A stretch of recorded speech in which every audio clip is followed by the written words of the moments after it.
5, 4, 3, 2, and cue.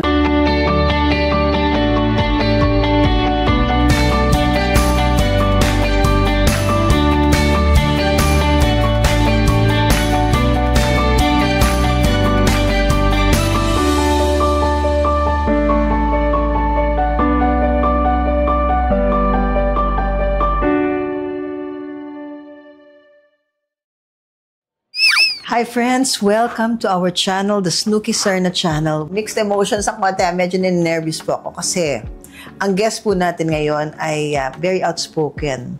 She's so frank, not to a fault. We all need people like her. Isa po siya sa pinakamalaking artista ng Sampaguita Pictures, 1950s, 1960s. Kilala po siya bilang isang matapang na babae. Palaban po, nahangaan ko po yung kanyang strength of character. Parang nakikita ko po ang mami ko kay tita. Tatanungin natin siya kung totoo bang mataray siya at bakit siya naging mataray. Friends, let us welcome none other than the one and only Miss Daisy Romualdez. Thank you, Tita Daisy. Hi! Thank you for the kind. Ang dami namang sinabi mo sa akin. Maraming salamat, Iha. Pero Tita, that's totoo. I mean, we all feel that way about you na that we are mesmerized by your character. We are intimidated sometimes, but nandun yung love namin sa'yo talaga. Ay, Tita. Salamat naman. Ay, Snooki, talagang ganyan ako. Pinanganak na yata ako ng ganito. Maski nung araw, nung bata pa ko, akong pinakahudlom doon sa magkakapatid. Kaya lagi akong pinaparusahan ng tatay ko. Tita, kasi ako talaga, lumalaban ako. Palaban ha, Tita? Palaban talaga. Tita, saan kaya nakuha yung ganong personality? As a young Daisy Romualdez, saan po nyo nakuha yung ganong character? Mommy, daddy? Sa daddy ko. Daddy? My daddy is Spanish. Kaya alam mo naman mga Espanyol, di ba? Puro laging ganyan magsalita. Pag sinabi, sinabi. That's true. Hindi mo na uulitin yun. That's true. Ganon talaga. Tita, una ho, sa lahat, gusto ko muna pong i-take ang opportunity na ito to thank a very good friend of ours, Ren Spangler. Wow. Maraming salamat sa pagmamahal at suporta. Napag-usapan natin yung pagkataray nyo. Nakuha nyo pala kay Daddy. Sa tatay ko. Kasi Spanish nga, may konting temper. Very, di ba? Oo, talagang emotional. Alam mo mga Espanyol. Opo. Ibang klase. Tita, pero I mean, how many were you in the family ba? How many sisters, Marami siblings? kami, 9. 9? Tita, lahat kayo ganun ng personality? Malakas ang personality? Ay, hindi. Mukhang sa tingin ko lang, medyo ako ang, kung minsan parang ako pa yung pangalan eh. Tita, ako pero you were the medyo, middle child. Yung boses ko lang, natataranta na sila. Yung pang ganon. Pero yung mga kapatid ko mababait. Pero siyempre, hindi naman natin maalis sa magkakapatid na alam mo may na. Konting, siyempre, mayroon konting diferensya sa bawat isa. Pero sa akin naman, may mga respeto naman sila. Dahil lahat naman sila tinulungan ko din. That's true, Tita. Yun ay isa sa mga nakikilala kayo, Tita, at kilala kayo sa pagiging very generous at matulungin. Kasi ako, Snooki, alam mo ang isang tao, pag mabait ka, mahal ka ng Diyos pag mabait ka. Alam mo, pagka wala naman mawawala sa'yo being nice. That's true. Pero pag naman tinatapakan ka na, ay sino naman ang hindi magiging mataray pagka ginaganon-ganon ka na. Dito sa panahon natin sa showbiz. Hindi ba? Pag hindi mataas ang apog mo rito, tapak-tapakan ka lang. Nako, Diyos ko, ang dami dyan. Nasisiraan ka. Maskin binigyan mo na ng magandang tinulungan mo na't lahat, masama ka pa rin. Tita, ito, napag-usapan natin yung pagtulong. Tita, di ba madalas po kayo nagpo-produce? Especially lately, talagang you've been producing. Tita, di ba part of your producing is parang may mga tinutulungan din kayo mga talents? Yung aming simbahan doon sa Romblon, tinutulungan ko din yon. Hello po sa mga taga Romblon. Oo, hello sa mga kababayan ko. Tita, hindi ka ba napapagod na produce ka ng produce? Ilan ba ang produce mo shows? Hindi, kasi huminto na ako sa pag-artista. Kasi alam mo naman sa pag-artista, alam mo naman, minsan mayroon kang offer, ano naman ang gagawin mo? So, to keep me busy, nag-isip ako na siguro magpo-produce ako. So, I started producing. Ang dami ko nang pinroduce, puro Manila Hotel yan. Nako, Manila Hotel. The latest na pinroduce ko, ito na, yung tribute for Gloria Romero. Hindi inaasahan ng award-winning movie icon na si Gloria Romero na isang tribute para sa kanya ang dadalawang event kagabi.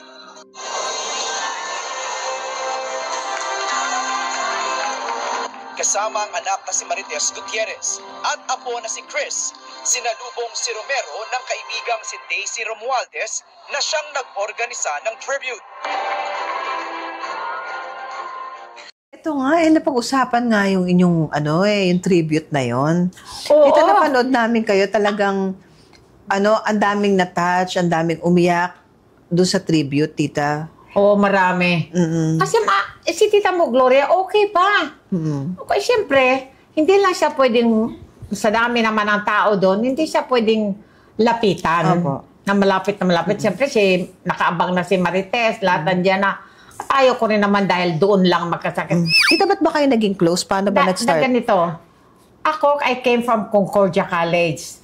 Nung araw, ang mami ko, dahil bata pa sila, nawala na yung mga magulang nila. So, mayroon silang enkargado dahil mga Kastila, di ba?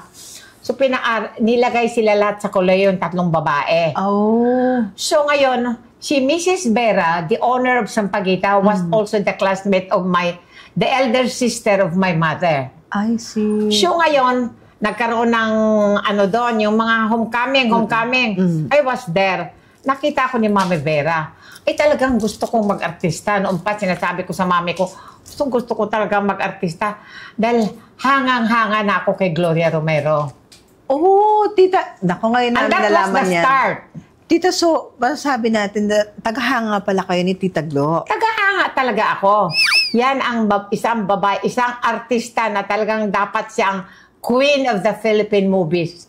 Dahil walang kaaway, walang naging kaaway. Maskin anong gawin, hindi yan nagsasalita ng masama sa kapwa-artista o kung kanino.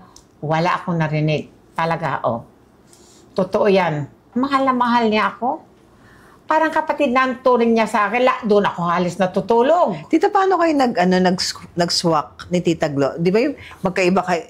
Di ba, Tita, ikaw madaldal. Si Tita Glo parang may pagkatahimik. Kaya nga yun ang diferensya doon Natuwa siya sa akin dahil mas maingay ako siya tahimik. Oo nga. Ako ang kwento ng kwento lagi.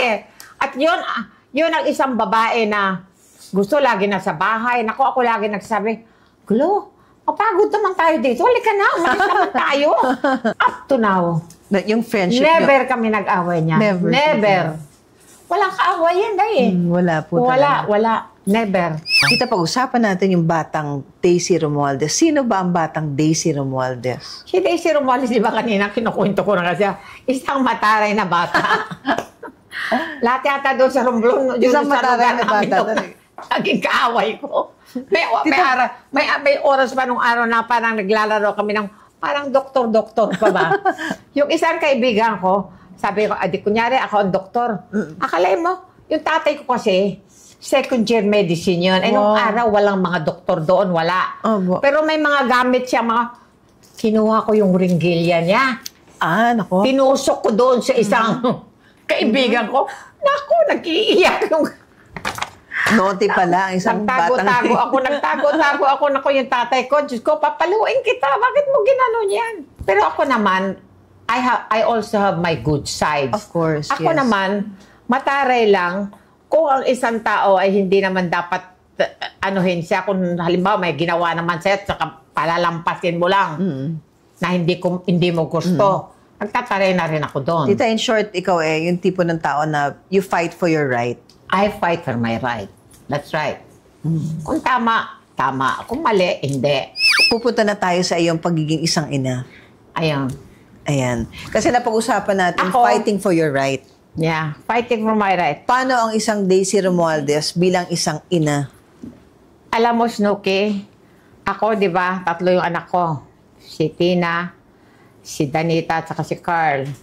Si Danita, yan ang nag-aalaga sa... Alam mo, Timo, naiiyak na ako. Tita, huwag tayo Naiiyak na ako Naiiyak kasi ako. nagdadamdam ako kay Tina. Because si Tina, Mga 2 years na hindi ako tinatawagan. Yung apo ko malaki na, nag-aaral ng medicine. Walang tawag sa akin, nothing. Parang I don't exist in this world. Na kung wala ako, Snooki, hindi naman sa pag-ano, kung wala ako, walang Tina Paner. Diba? Nandiyan ako. Pero si Danita is the one na nag-aano sa akin. Si Danita lang. It's only Danita. Kaya kami ni Danita lagi nagkikita every Sunday, ganun ano. Siyempre, mayroon naman siyang ibang bahay na rin. I live alone.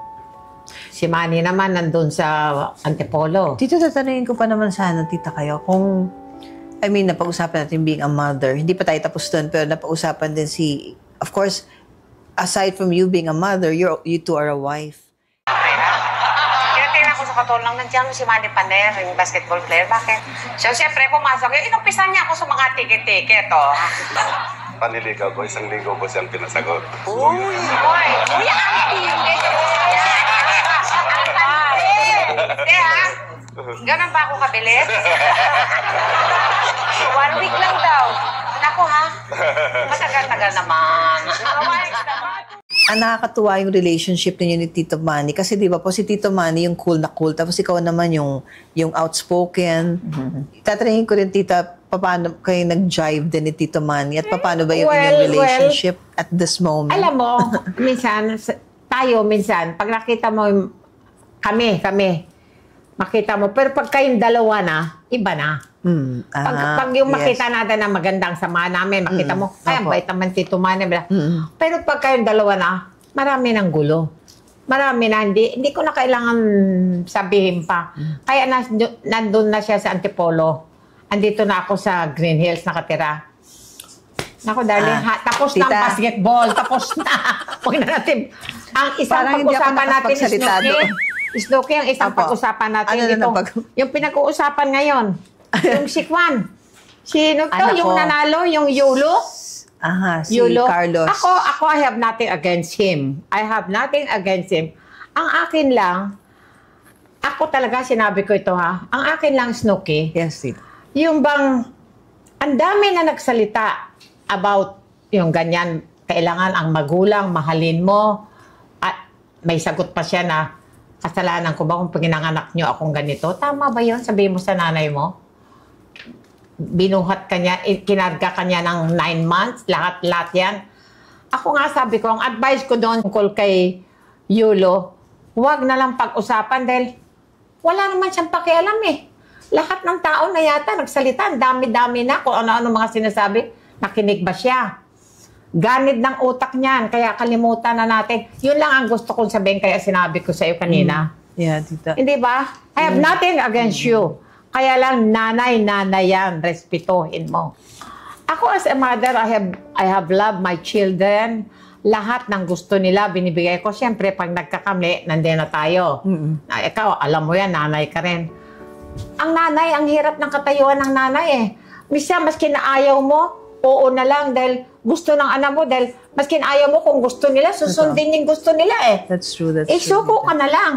But everybody knows, all my friends knows, paano ko minalaki yung mga anak ko, paano ko minahal sila, halos ayaw mo padapuan ng langaw. Lahat mahal ko yan. Pero, in return, what did I get? I was telling you about Tina. Kaya masamang loob ko sa kanya. Tita, isang araw, lalapit sa'yo si Tina. Are you willing to accommodate her? Are you willing to open your arms to her? Alam mo, Snooki, ako alam ako ang isang tao na hindi ako lagi nagtatanim ng sama ng loob eh. Galit ako ngayon pero mamaya iba na naman ang ano ko. Hindi ako gano'n yung kagaya ng iba na pag ayaw na talagang batiin ka, ayaw. Hindi ako gano'n. Minsan galit na galit ako sa isang tao pagka nag-ano naman sa akin. Lumalambot din yung heart. Hindi ko rin matiis. Gano'n naman ang ugali ko. Kaya siguro hindi rin ako gano'n kasama. Yan ang akala nila. Masama ako pero mabait din ako. Depende sa tao na kausap ko yun. Ito isisingit ko ito talaga. Itong dalawa ngayon, itong si Alden at saka si Catherine, Mahal na mahal ko sila. Hindi ako movie fan nila. But I love them dahil very family-oriented sila. Pareho sila. I do not even know Catherine. Nakikita ko lang siya, pero nakikita kung paano respeto yung nanay niya, mga kapatid niya, magulang niya, si Alden sa mga kapatid, sa tatay niya. Kaya mahal na mahal ko. Nakita mo naman kung anong outcome nila. Totoo naman. Napakasikat nila. Ang Diyos marunong eh. Kung sino ang nagmamahal sa magulang, talagang si Boy Abunda is one. Mahal na mahal niyang mami din niya. That's true. Kaya nakita mo naman ang swerte. Ang pagpapahala, tita? Lahat ang Diyos marunong tumingin. Kung sino ang nagmamahal sa mga magulang. Di ba, tita, sabi nga po nila, we should honor our father and mother. And we will be blessed. Everything will go well with us. Di ba po? And it's also in the Bible, tita, that we really have to honor our father and mother. Oo. Di ba ikaw? Ikaw, mahal na mahal ka ni mami at ni daddy mo. Mahal ko po ang mga magulang ko. Of course. Si Mila, kaibigan ko yon. Opo, napakabait mami nila. mo, si Vicky, Opo. kaibigan ko sila. That's true. Ang babait dun. Ay, oo naman. Mahal na mahal ka niya. Lalo na Tita, yung isa yung sobra. nakatira sa'yo. Tita, si Tita Eden. Yun ang nag-alaga sa'yo. Alam ko yun. Opo. Naku, alam na alam ni Tita Daisy. Oo, kasi alam ko ang buhay ni friends, Snooki. si Siyempre, alam Tita mo naman Daisy, si kaibigan Showbiz, ni lalo Mami. na nung araw. Hindi, at saka Kaibigan ko si magkaibigan mami po mo ang eh. parents namin. Di ba, Kaibigan Tita? ko siya eh. Anyways, Tita, eto tayo sa Flash the Movie. Papakita po namin ang inyong mga pelikula na hinangaan namin all these years. Ano yan? Ito po ay ang Ligaw na Bulaklak. Ay, 5 yata kami 19. dyan, di ba? 5 kami dyan. Andyan si Marlene. Andyan ako. Sino pa bang nandyan? Si Susan, si Bobby. Tita, Ligaw na Si Bulaklak, Romeo Vasquez, oo. 1957. Oh. Well, magkakasama naman kami. Masaya naman kami sa shooting dahil magkakaibigan kami. That is a very nice picture. Maganda yan eh. Mga ligaw na bulaklak. Ito po, Tita, ay Hong Kong Holiday, 1957. Hello, my darling! Lily, hi, my pawa. Bakit ako ng pagkain yan? Mapuhi po. Makaya mo maputok sabok yan.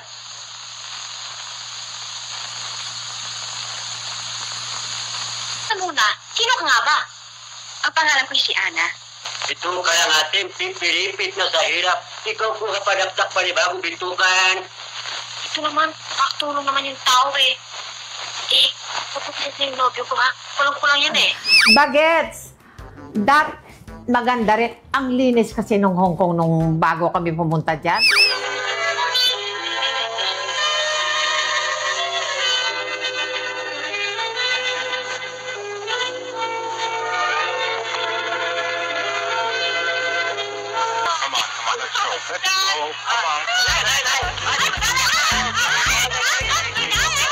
Nakilala pa namin si William Holden nung gumagawa kami ng Hong Kong holiday.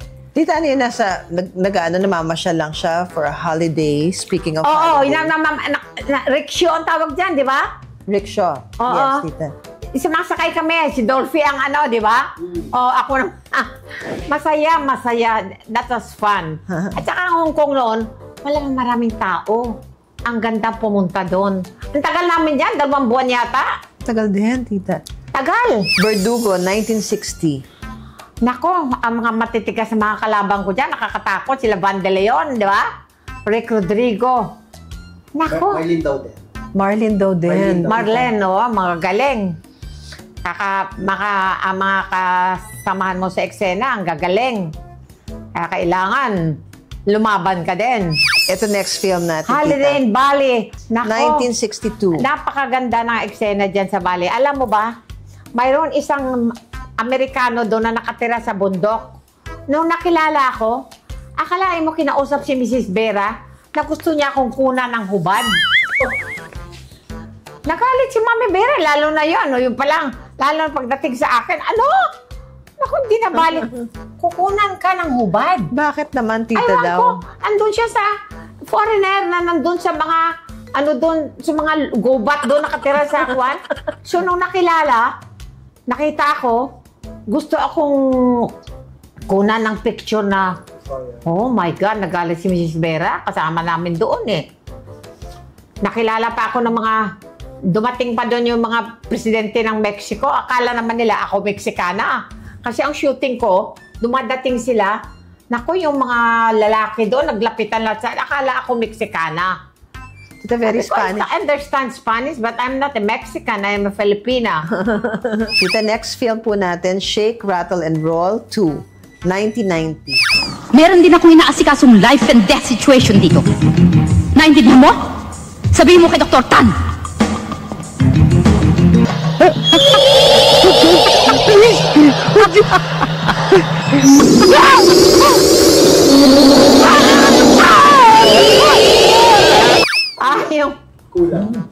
Yung naging ano ako?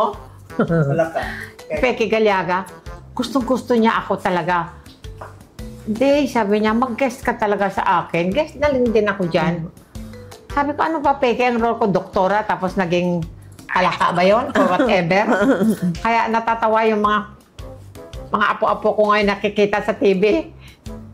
Lola, bakit ka naging palaka doon diyan sa Shake Rattle? Diyan ako, nag-guest lang ako dyan. Pero mahaba rin ang role ko. Bago pa nga dyan si Atayde, Sylvia Sanchez. Nako, si Willie Rebillame. Nako ha, magkakandidato ko. Ewan ko, hindi tayo boboto.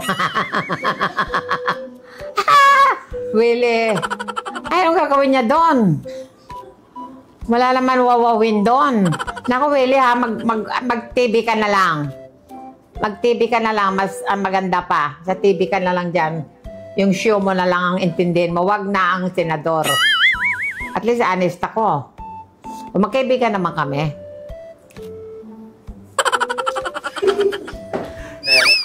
Ay, my friend Amalia Fuentes. Wala na siya, naiyak ko. Wala na. Alam mo, maldita din ito, pareho ko. Kaya siguro, pero ako, kaya ko siyang dalhin. Maging mabait din sa akin to eh.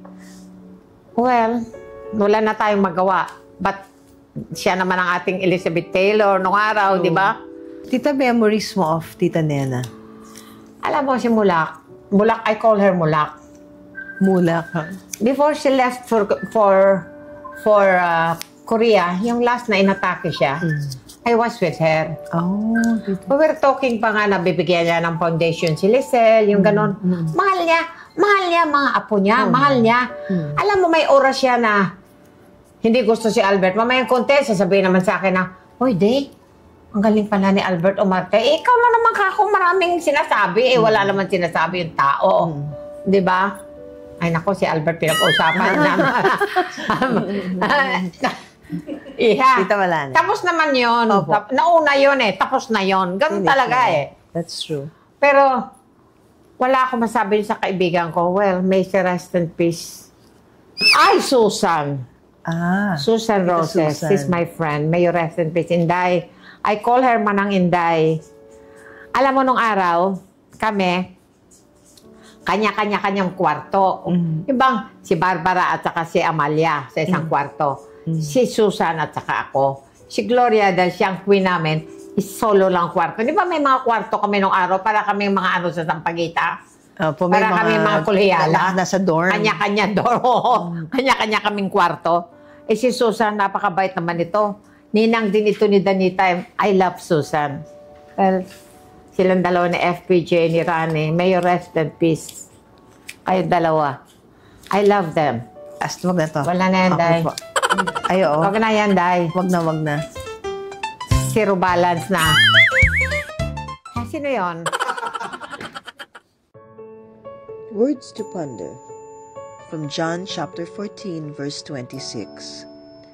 The Advocate, the Holy Spirit, whom the Father will send in my name, will teach you all things. Amen. Tita, message niyo po sa mga nagmamahal sa inyo, sumusuporta sa inyo all these years, sa inyo mga mahal sa buhay. Sumusuporta sa akin, sa mga nagmamahal sa akin, sa mga kaibigan ko. Ayan, si Norma Pontanilla, kasama ko dito. Una-una, yung mga kapatid ko sa Amerika. I want to greet my sister, belated happy birthday, Mama Paz. I love you. Ay, Mama Paz, I love you. Ayan o, si Norma kasama ko. Mga kaibigan ko yan. Yan talagang true friend mo, Snooki. Yes. Yung True mga thick and nagmamahalang sa akin wala namang sinasabi kung ano-ano. Marami Opo. din ako namang, thank you so much. Wala akong masabi sa inyo. Taka yung mga kapatid ko lahat sa Amerika. Sa mga pamangking ko lahat. I love all of you. Thank you, Snooki. Thank you, Direk, for guesting me here. Thank you, Tita. Sana magustuhan ninyo itong aming palabas ni Snooki. Tita, thank you very much po. Thank you din, Iha. And Tita, with your You're permission, gusto ko muna po magpasalamat. Jill Stewart Eyewear, Tita, for my eyewear. Maraming salamat po, Miss Ma'am Ace Nepomuceno Chang, for your support. At syempre po, ang Hair Shop Salon, maraming salamat sa inyo. For my hairstyle, Omnident Dental Center for my smile, maraming salamat po sa lahat ng mga support ninyo. Ako pala yung aking hair din kay Jomar Miranda. Di ba? Tita Youngish, ang Hair ganda ng style. by Jomar. Oo, dahil. Jomar, congratulations. Thank you very much. Thank you. Tita, ito po ang aming Ay, thank you, Snooki. Parang si Alden Richard, nagbibigay ng bulaklak. munting Thank you, Day. pagpapakita ng aming Thank you. appreciation at Of pagmamahal course, sa iyo, thank you Tita. I hope very you much, like it. Snooki. Sana itong programa ay tumagal lang Tita. habang panahon. Sana po. Dahil God maganda willing. naman, dahil nakita ko ng episode mo kay Juan minsan, kay Tita, Maricel. thank you for watching us. Thank Ako you. si Tita Daisy Oo. nanonood sa atin, Direct Bam. So, kung yung ayaw ko naman, ginaganong-ganong ko lang cellphone pag ayaw ko. Pero pag gusto ko, pinapanood you. ko talaga. Tita, meron akong nire-request parati dito. Sa mga hindi pa nagsusubscribe po, if you like our vlog today, please like, share, and subscribe. Tama. Kasi lumalaki na po ang pamilya namin. So, sana palakihin pa po natin itong ating munting channel, friends. Maraming salamat sa mga nag-subscribe na po. And please don't skip the ads. Alam niyo na kung bakit. Maraming salamat sa inyong support. And please, press the notification bell for further updates para alam nyo kung kailan kami susunod na mag-upload ng mga vlogs. Katulad ng vlog namin ni Tita Daisy ngayon na I'm sure nag-enjoy po kayo, friends. Thank you very much for all your support. Thank you din, Snooki. Tita, thank you very much. You're welcome. And thank you, friends, for being with me in this hour or so na nagkwentuhan kami ni Tita Daisy ng mga medyo kinabog-kabog ako ng konti. Para nasa speechless ako ngayon. But I really admire Tita Daisy for being so outspoken and being very honest. Friends, always remember, whatever happens, rain or shine, friends po tayo. Thank you very much. God bless you and I hope to see you soon. Thank you. Bye-bye. Bye-bye. Bye-bye. Bye-bye. Bye-bye. Bye-bye. Adios, Snooki.